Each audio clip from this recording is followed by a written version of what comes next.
Hello guys, तो स्वागत करता हूं आपका अपने YouTube channel Yogta institute of future science ईफा बाय प्रजापति सर। तो आज हमारा जीओसी का लेक्चर नंबर 6 होने वाला है।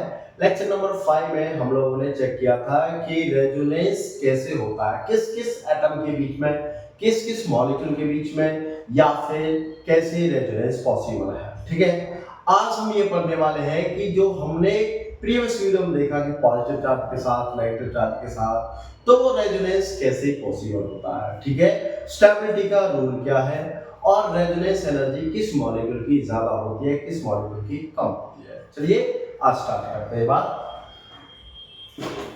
अगर बच्चों चैनल पर नए आए हो तो चैनल को सब्सक्राइब कीजिए ताकि नई वीडियोस का अपडेट आपको मिलता रहे। ठीक है, लाइक कीजिए, शेयर कीजिए और कंप्लीट वीडियो देखोगे तभी आपको कंप्लीट समझ में आने वाला है। ठीक है, तो लास्ट वीडियो में हमने पढ़ा था कि रेजोनेंस जो होता है, डिलोकेलाइजेशन जो होता है, पाई bond डिलोकेलाइजेशन,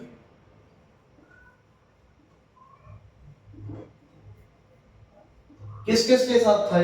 pi bond delocalisation with pi bond positive charge, negative charge और लॉन पेयर, इन मॉलिक्यूल के साथ ये क्या था, रेजोनेंस पॉसिबल हो रहा था। ठीक है, तो आज हम ये चेक करेंगे कि जब रेजोनेंस होगा तो कौन सा मॉलिक्यूल ज्यादा स्टेबल है, कौन सा मॉलिक्यूल लेस स्टेबल है। बात करते हैं। ठीक है, देखिए अगर हम बात करें स्टेबिलिटी ऑफ रेजोनेंस, तो इसके लिए हम कुछ पॉइंट लिखेंगे और फिर उसके बेस पर हम कुछ क्वेश्चन देखने वाले हैं। तो नंबर फर्स्ट पॉइंट क्या है? पहला पॉइंट है neutral molecule more stable than charged molecule।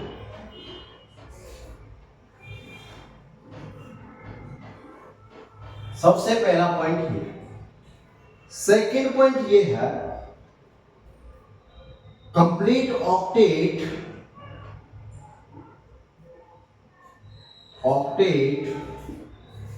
contain molecules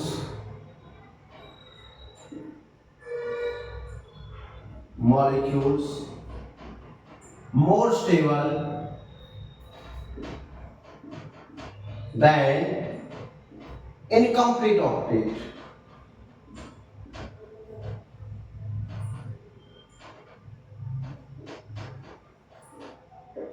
okay, जिन मॉलिक्यूल्स में चार्ज रहेगा वो मॉलिक्यूल लेस स्टेबल रहेंगे as compare to neutral molecules.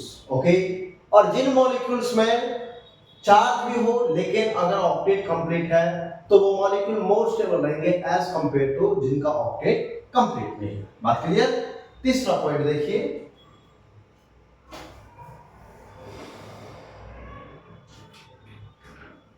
Third point,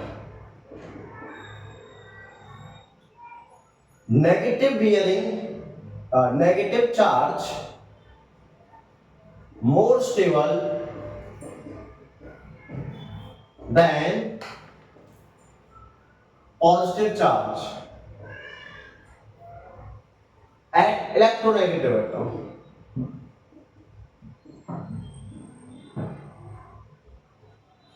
negative atom. Fourth point क्या है? unlike charge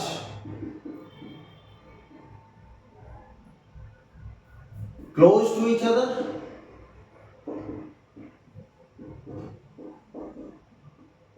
and like charge firm। बेटा अगर electronegative atom हुआ तो उस पर नेगेटिव चार्ज ही स्टेबल हो सकता है, और अगर लाइक चार्ज है तो जितना ज्यादा दूर रहेंगे लाइक चार्ज, जैसे पॉजिटिव पॉजिटिव दूर होना चाहिए, नेगेटिव नेगेटिव दूर होना चाहिए, और अनलाइक चार्ज अगर है कि पॉजिटिव नेगेटिव जितना पास में रहेगा उतना ही ज्यादा स्टेबल रहेगा। बोलो बात क्लियर? यस, चलो वन बाय वन सबको एक्सप्लेन करते हैं, एक एक करके हम विद एग्जांपल देखिए,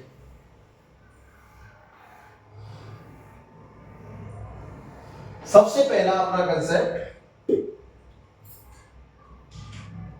सबसे पहला कि neutral molecule more stable, neutral molecule मोर स्टेबल देन चार्ज। देखिए, सपोज करो एक molecule like this A and this is like this, positive, negative. This is charge, this is neutral. This molecule are more stable than this. बात clear? Same ऐसे ही अगर मैं benzene की बात करता हूं like this,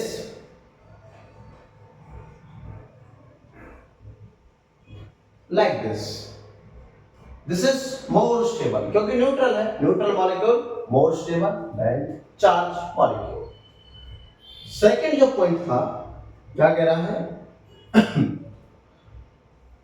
complete octet, complete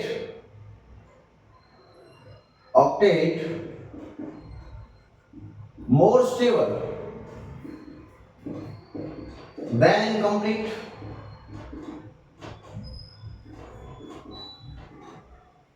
octet. देखिए कैसे, सपोज करें एक मॉलिक्यूल लिया CH3 CH positive NH2, okay. अगर इसी मॉलिक्यूल्स को मैं ये लिख देता हूं CH3 CH double bond NH2, यहां पॉजिटिव, ठीक।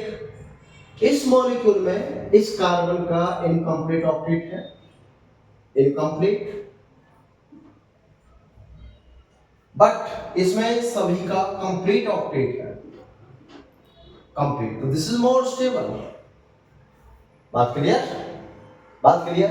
अगर कंप्लीट ऑक्टेट है तो more stable as compare to incomplete octet, या इनकम्प्लीट कार्बन का या कम। आप कहोगे सर यहां का कार्बन पर पॉजिटिव चार्ज था लेकिन बेटा बॉन्डिंग इसकी कितनी है, कोवैलेंसी जो 4 होती है, तो उसके अकॉर्डिंग बॉन्डिंग इनकम्प्लीट है। जैसे अगर मैं इसको ओपनली दिखाऊं तो CH3 CH positive NH2 long में 2 इलेक्ट्रॉन, एक बॉन्ड, दूसरा तीसरा, तो इसमें है 6 electron, but in case 4 bond, covalency complete, 4 bond 8 electron.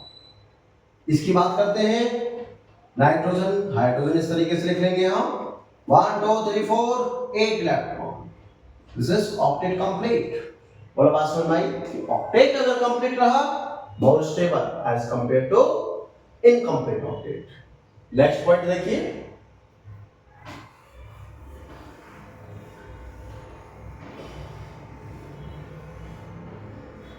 Next point क्या कहता है, थर्ड पॉइंट, चार्ज। अगर मेरे पास में नेगेटिव चार्ज है, कैसा charge, negative, CH2 this is negative, positive C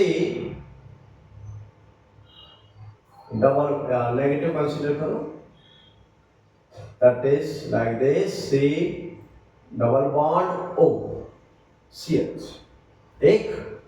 और यही मॉलिक्यूल अगर ऐसा हो जाए CH2 double bond C H O negative, क्योंकि इसने यहां ट्रांसफर किया like this, this is more stable than this because electronegative at, electronegative पर कैसा चार्ज है, माइनस चार्ज। अगर इलेक्ट्रोनेगेटिव पर माइनस चार्ज हुआ तो molecule more stable.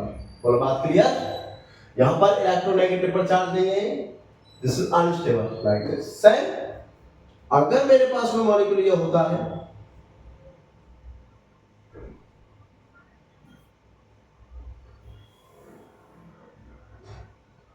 This is, और यहां पर हम लगा देंगे CH3, ठीक, एक मॉलिक्यूल पॉजिटिव चार्ज, न्यूट्रल, एक मॉलिक्यूल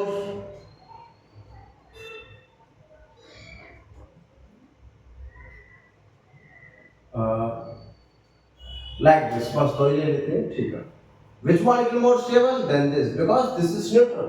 ओके, सेम ऐसे ही बच्चों, अगर मैं एक मॉलिक्यूल ले लेता हूं CH3 CH2 double bond C H C double bond O H plus, और यहां CH2 नेगेटिव।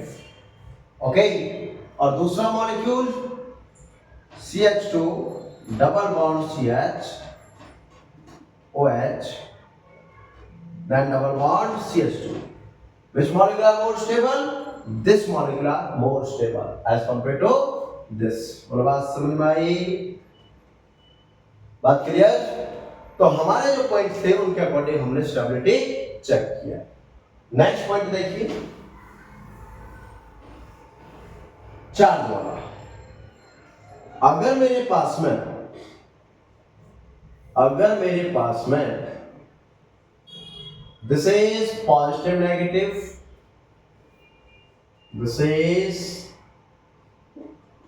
positive negative, दो चार्ज है बच्चों, चार्ज इक्वल है, एक पॉजिटिव और एक नेगेटिव। हमें बताना which molecule are more stable? This is more stable because unlike charge close to each other, unlike charge far to each other, पास में this is more stable। अगर मैं इसकी बात करता हूं, मेरे पास एक दूसरा molecule positive positive negative negative, इसी मॉलिक्यूल को मैंने लिखा positive negative. Which molecule are more stable, A and B? So we can say positive negative, unlike charge are close to each other, but negative like charge close to each other. In case positive negative unlike charge are close to each other, but in this case negative they be close to each other, so this is more stable because इसमें unlike like charge पास में है, but इसमें कोई भी like charge पास में नहीं है, तो this molecule are more stable। बोलो बात क्लियर? अभी मुझे सेम ऐसे ही कुछ रेजोनेंस स्ट्रक्चर देखने हैं, और रेजोनेंस स्ट्रक्चर के बाद मैं देखूंगा कि कौन सा मॉलिक्यूल ज्यादा स्टेबल रहने वाला है। जैसे अगर मैंने रेजोनेंस स्ट्रक्चर बनाया ये है OH, बेटा ध्यान से देखना ये, क्योंकि ये मुझे ये बताएगा कि किस पोजीशन पर इलेक्ट्रॉन डेंसिटी हाई हो सकती है, किस पोजीशन पर इलेक्ट्रॉन डेंसिटी कम हो सकती है। इलेक्ट्रॉन डेंसिटी का मतलब कि इलेक्ट्रॉन जो है वो मुझे कौन सी पोजीशन पर बहुत ज्यादा मिलने वाले हैं। देखिए बच्चों, जब भी बेंजीन पर कोई भी ग्रुप लगा रहे, मानो ये बेंजीन है और इस पर ये OH ग्रुप लगा है, तो मैंने क्या देखा कि जो ये OH लगा है इसके जो साइड वाली पोजीशन है, ये वाली, एक ये वाली और एक ये वाली, बोथ आर ऑर्थो, दोनों साइड वाली पोजीशन क्या है, ऑर्थो। इनफ। अगर मैं ऑर्थो से डाउनवर्ड आता हूं तो दिस पोजीशन आर मेटा, तो ऑर्थो से नीचे ये भी है, दिस इज आल्सो मेटा। और बेटा जो इसमें ग्रुप लगा है उसके डाउन अपोजिट ये वाली पोजीशन होती है पैरा। क्या आपको ये तीनों पोजीशन क्लियर हुई कि कौन सी ऑर्थो, कौन सी मेटा, कौन सी पैरा? बेटा एक रिंग में अगर कोई ग्रुप लगा है, कुछ भी होता है, chlorine, fluorine, bromine, methyl, ethyl, OH, NH2, CH2, कोई भी ग्रुप, कोई भी एटम, कुछ भी होता, तो उससे साइड वाले दोनों पोजीशन ऑर्थो, और ऑर्थो के जस्ट नीचे वाली पोजीशन मेटा, कौन सी है, मेटा, और उस ग्रुप के जस्ट अपोजिट वाली पोजीशन पैरा। बोलो बात क्लियर? यस और नो? बात समझ में आई? बहुत सिंपल सी है, ठीक। अब मुझे इसका रेजोनेंस बनाना है। देखिए बेटा, बहुत आसानी से इसको समझने वाले हैं हम लॉन पेयर। ठीक है, हमने क्या सीखा था कि pi bond to next atom. देखो रेजोनेंस इसमें तो है, लेकिन बाहर से भी रेजोनेंस होगा इसमें। वो कैसे होने वाला है? Pi bonded carbon to next atom, lone pair present. क्या प्रेजेंट है? Lone pair. तो होगा क्या? अगर लॉन पेयर डोनेट कर दिया जाए बॉन्डिंग में, तो बेटा ये वाला जो है ये बॉन्ड उठकर यहां से यहां आएगा। इसे हम ऐसे है, देखो आपको मैं एक चीज दिखाता हूं। मान लो ये बॉन्ड है, ठीक है, डबल बॉन्ड हो गया, और ये सिंगल बॉन्ड हो गया, और अब यहां पर हो जाए फिर से डबल बॉन्ड, ऐसे हो गया। अब मैं ये कहूं कि ये वाला जो बॉन्ड है ये यहां आ जाए, ऐसे आ गया, तो ये वाला बॉन्ड यहां से टूट कर जाएगा। देखो यहां समझो, एक डबल एक सिंगल और फिर डबल आया। अब ये बैलेंस है बिल्कुल न्यूट्रल। अगर इसमें कहीं बॉन्डिंग बनी तो ये बॉन्ड टूटेंगे। कैसे? जैसे ही ये वाला बॉन्ड ऐसे आया, देखो ये आया ऐसे, तो बेटा ये वाला बॉन्ड यहां से टूटकर ये ऐसे, बात क्लियर, ये टूट जाएगा तो ये बन जाएगा कैसा? ये बन जाएगा, ये बन जाएगा ऐसा। बोला बात क्लियर? बॉन्ड बीच में शिफ्ट हुआ, बॉन्ड बीच में शिफ्ट हुआ, और अगर ये फिर से वापस आया ऐसे, तो फिर ये वाला बॉन्ड टूटकर यहां से फिर से ऐसे, देखो फिर से सिंगल हो गया। और बात की है, बात समझ में आई? या फिर देखो इसको ऐसे समझा सकता हूं मैं कि जैसे ये मेरे पास एक बुक है, ठीक है, इस बुक पर ये दो बॉन्ड है, तो कैसे लिखा है? देखो इस बुक पर हमने क्या लिखा, ये हमने रखा और हमने इसको ऐसे करके ऐसे रख दिया, ठीक, डबल, और ये हो गया सिंगल, और फिर से ये डबल है। बात क्लियर? अब करना क्या है, अगर ये बॉन्ड इधर शिफ्ट हो जाए तो ये वाला जो बॉन्ड दिख रहा मुझे, चलो इसको ऐसे नहीं, इसको हम और दूसरे तरीके से लेते हैं। ठीक है, देखो मैं आपको इसको ऐसे समझाऊंगा कि ये डबल है, एक कार्बन और इसके पास एक हाइड्रोजन होगा, यहां सिंगल है और फिर ये डबल है, इसके पास भी हाइड्रोजन है, ये डबल है। बात ध्यान से सुनना, इसके 4 बॉन्ड है और इस कार्बन के भी 4 बॉन्ड है यहां पर।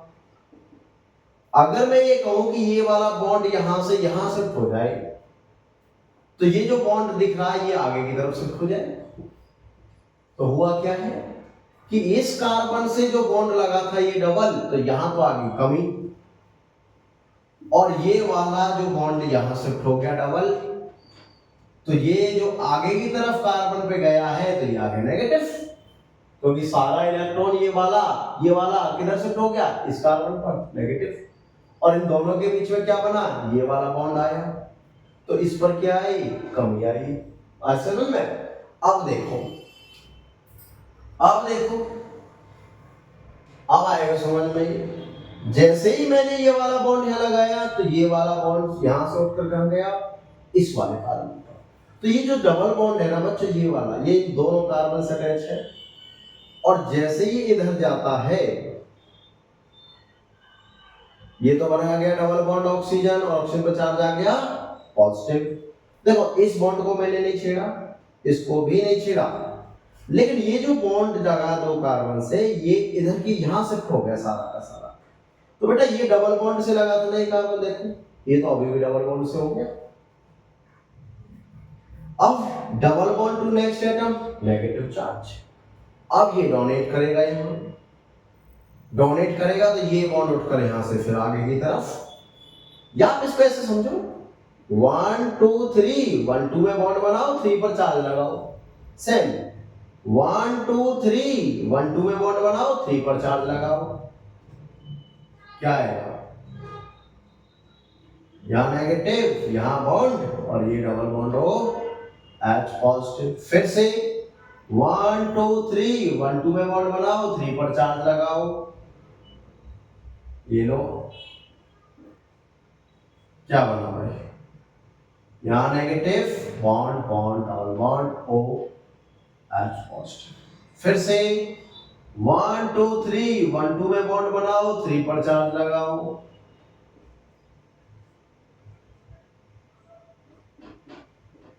OH।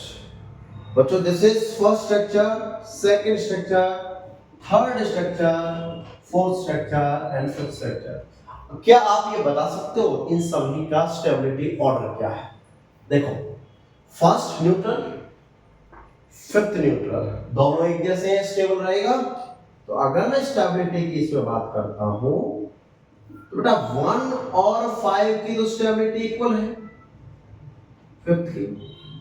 अब इन तीनों में से कौन स्टेबल? हमें ये पता था कि लाइक चार्ज दूर होना चाहिए, अनलाइक चार्ज पास में होना चाहिए। क्या होना चाहिए? पास में।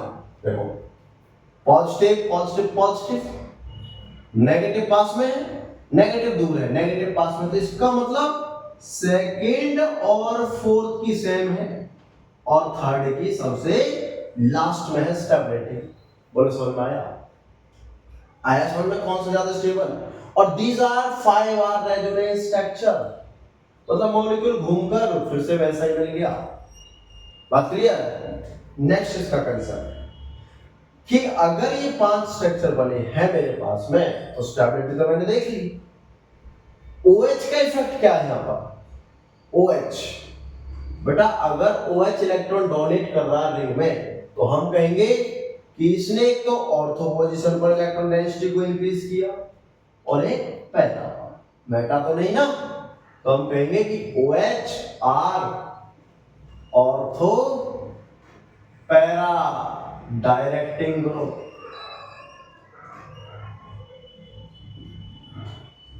बोलो कैसा ग्रुप हुआ?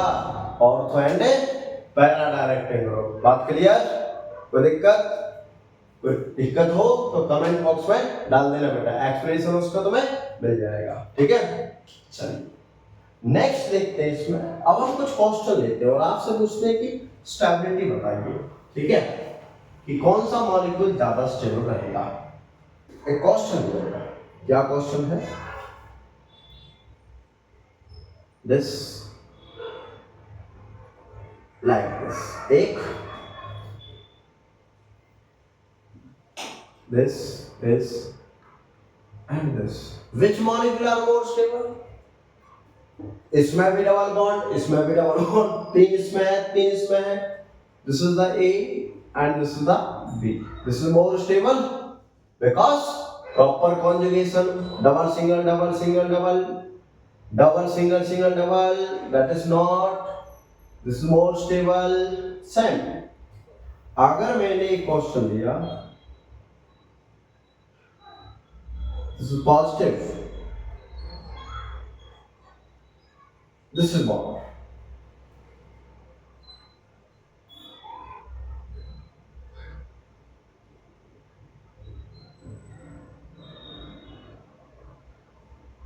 this is bond.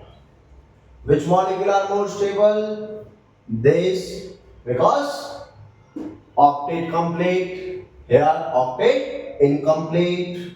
बात करिए, एक छोटा सा कंसेप्ट और, क्रॉस कॉन्जुगेशन में हमें देखना है कि कॉन्जुगेशन अगर क्रॉस हो तो कौन सा स्टेबल। देखिए हाँ पॉइंट लिखेंगे, क्रॉस कॉन्जुगेशन क्या होता है बेटा? लाइक दिस, अभी हमने एक मॉलिक्यूल लिखा था लाइक दिस और like this. These molecules are more stable. Sorry, these molecules are more stable because एक टाइम में यहां पर दो ही बॉन्ड में कॉन्जुगेशन हो सकता है, या तो स्मॉल इसमें हो सकता है या फिर स्मॉल इसमें हो सकता है, बट एक टाइम में से तीनों में कॉन्जुगेशन हो सकता है। इसके केस में क्या है? 2 डबल बॉन्ड आर conjugated या रेजोनेंस एट ए टाइम। एक टाइम में दो ही डबल बॉन्ड इसमें कॉन्जुगेट हो सकते हैं, या तो एक या फिर ये दो।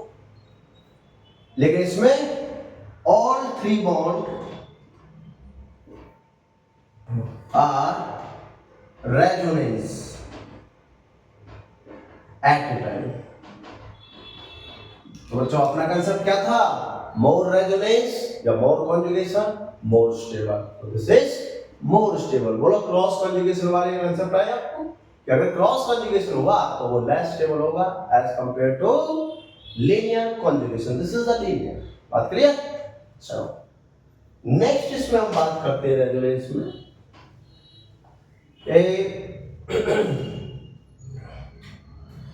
Resonance energy.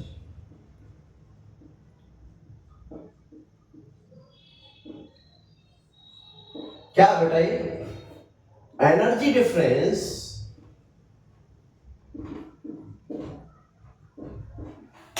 Of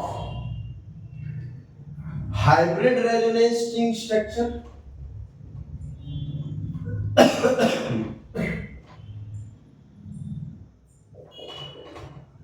structure and normal molecule.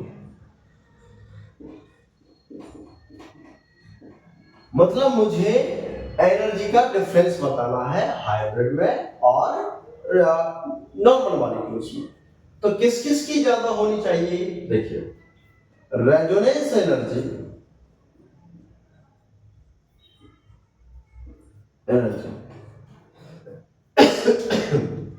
Equivalent structure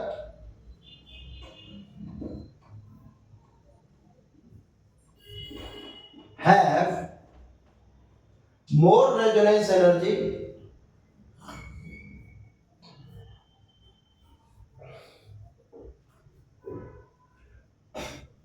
equivalent structure have more resonance energy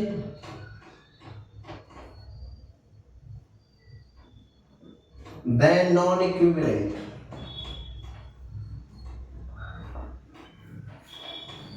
वो कैसे? देखो अगर मेरे पास दो मॉलिक्यूल है, एक CH3 C डबल बॉन्ड लो नेगेटिव और दूसरा बेटा दिस,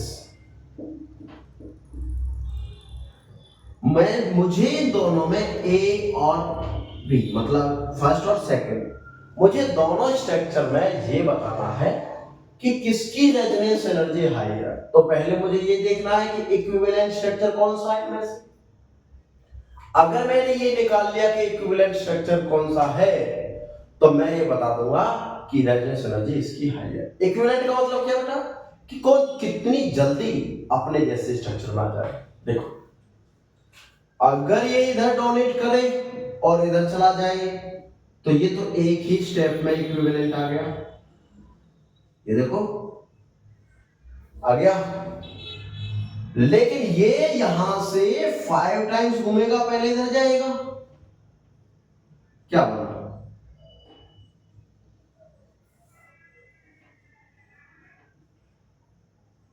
ये इधर गया, ये इधर आएगा,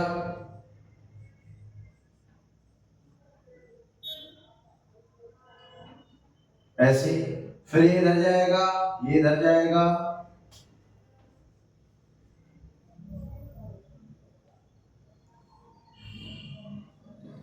फिर ये इधर जाएगा, ये इधर आएगा, तब जाकर ये स्ट्रक्चर बनेगा। तो इसको ऐसा ही बनने में कितने स्टेप लगे? 5। 1 2 3 4 5। ये ओके, बात सुन भाई। बट लेकिन ये वाला स्ट्रक्चर ये तो एक ही स्टेप में बन गया, तो ये इक्विवेलेंट हो गया ना इसके बहुत जल्दी। मतलब एक लैक ऑफ टाइम, बहुत कम समय लगाया इसने अपने जैसे स्ट्रक्चर बनाने में, बट इसने बहुत सारा टाइम लगाया रेजोनेंस करके। तो हम कहेंगे कि इस मॉलिक्यूल की रेजोनेंस एनर्जी हाई है। That is the answer. बोलो बात सुन भाई, this is the more equivalent. बोलो बात क्लियर? चलो नेक्स्ट देखिए। पहला तो था कि इक्विवेलेंट, सेकंड है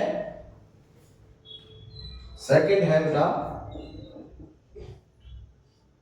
पाई conjugation having, अगर पाई कॉन्जुगेशन है having, एक सेकेंड,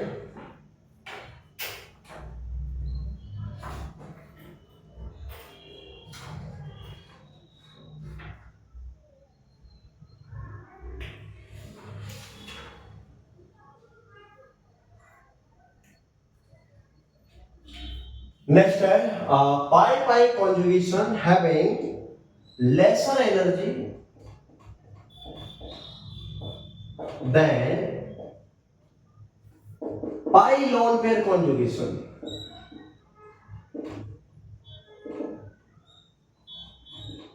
कैसे?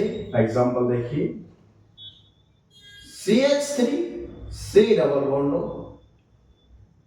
CH double bond CH2, pi conjugation, CH3 C double bond OH, pi lone pair conjugation. These are more resonance energy than this.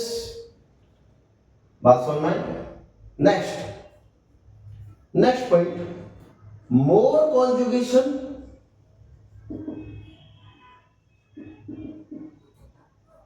having more resonance energy.